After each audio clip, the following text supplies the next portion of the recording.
The Tide and the Tigers back on the field this Saturday. We think we got Joe Hunk on the line from 97.7 ESPN, The Zone in Huntsville, Alabama, to talk Bama and Auburn. Joe, how's it going today?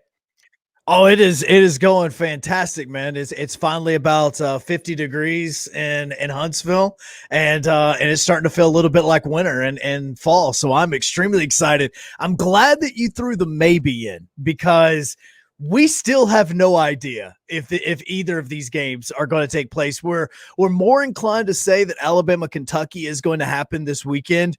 Auburn Tennessee, not so much. We really don't know if that's going to happen because Tennessee's game last week got canceled, but Texas A&M postponed is the word that they're wanting to use right now.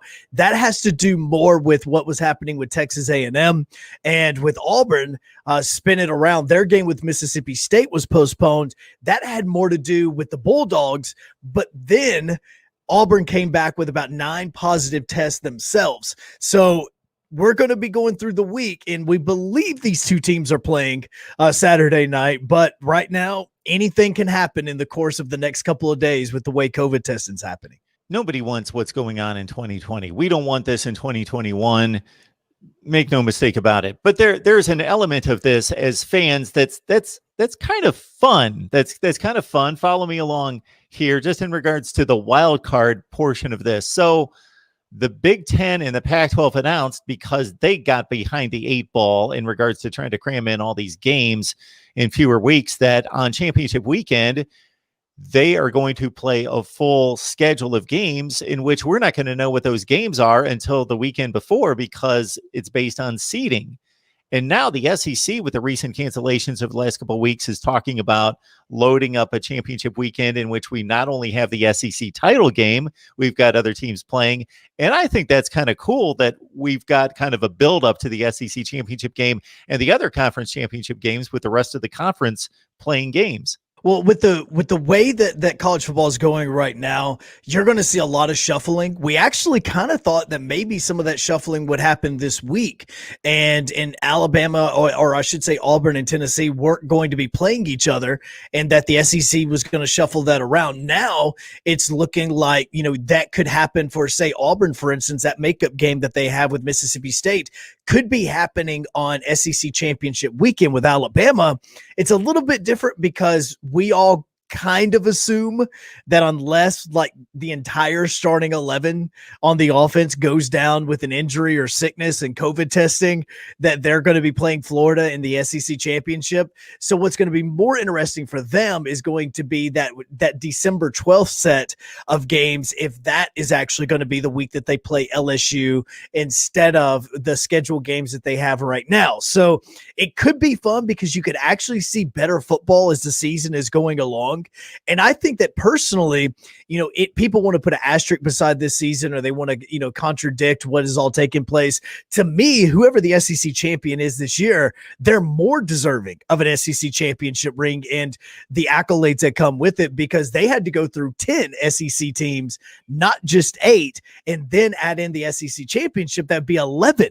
So they had to go through all but 3 SEC teams to be considered the champion of the league. And I think that's an even bigger deal. And honestly, I think it's made for better college football if we could have seasons like this, but on more of a normal schedule. Everybody kicks off at the same time. To me, this is a much better product than what we have seen in the past with what I call the POS weekends. And the ramification for the SEC in the standings has been that there are less teams in the rankings. And follow me here, and I think you know where I'm headed. Because everybody's playing everybody, you don't have all those FCS and Group of 5 games to boost everybody's record. So I'm looking through the rankings this week, and I'm looking for SEC teams, and I see 4. And there's going to be some kind of conclusion out there by a lot of people that, the SEC's down. They only have 4 ranked teams. No, they're playing each other constantly. They're not going to have as good a records. The Vandy's of the world, who typically go 1-7 in the conference and then bulk it up with 4 wins, sometimes 3-1 outside of the conference. You don't have that anymore. And the 4-4 and the 3-5s that go out and win all their non-conference games to finish up at 6-6 or 7-5 that go to bowl games. No, they're going to be 3-7 teams this year because that SEC gauntlet's going to be difficult, and you're only going to go 500 if you put the entire league together. Yeah, I think that with a lot of the conferences that have went to the 9 and 10 game schedule, you're going to see a more truer distinction and definition of what your conference is going to be because of how difficult it is. And well, again, we live in a state and I live in a state that Alabama versus Auburn is a 365 thing. And for Auburn right now to be potentially going into the Iron Bowl next week, as depending on what happens against Tennessee coming up on Saturday, as only a 2-loss team with only one game being postponed, that's a much better season than what a lot of people are giving them credit for. And I think that's where this team is beginning to grow, because we always like to watch, and we've gotten to see different waves of this as the season has went along, where we got the first wave of how good the ACC was going to be. The second wave was, what teams were good, what teams are bad. You had Auburn fans already wanting to fire Malzahn after the second or third game of the season. And then you get that third wave of Big Ten teams like your Wisconsins and your Ohio States of how great they are. And now we're at the Pac-12 where it's like, okay, yeah, you are who we thought you were. We don't need to worry about you this season. We're just going to turn you on if we've got a little something on the game. And that now is kind of how college football is going.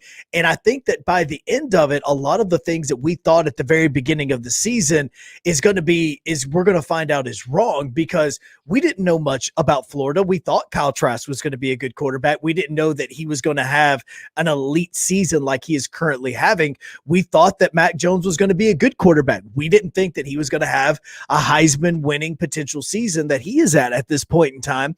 And, now with Chad Morris and the way this offense is going with Auburn, you are starting to see them kind of change week by week and trying to really see how Bo Nix is really starting to get comfortable in this Chad Morris offense, and the struggles that we saw at the beginning of the season is not this team.